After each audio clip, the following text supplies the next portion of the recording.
কাল দেখলাম উনি অ্যাম্বুলেন্স স্বাস্থ্য ভবন থেকে মুখ্যমন্ত্রী দিয়েছেন এবং সাংসদদের তহবিল থেকে জোগাড় করে টাকা তিনি মানব কল্যাণের জন্য দিয়েছেন।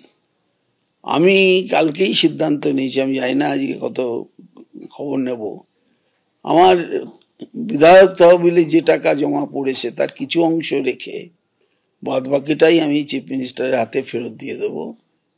তো আমি তো কোনো কাজ করিনি, সুতরাং আমার যে অ্যাপ্লিকেশনগুলো পড়ে আছে সেগুলো যা বৈধ বলে মনে হবে সেগুলো ছেড়ে দেবো, আর বাদ বাকিটা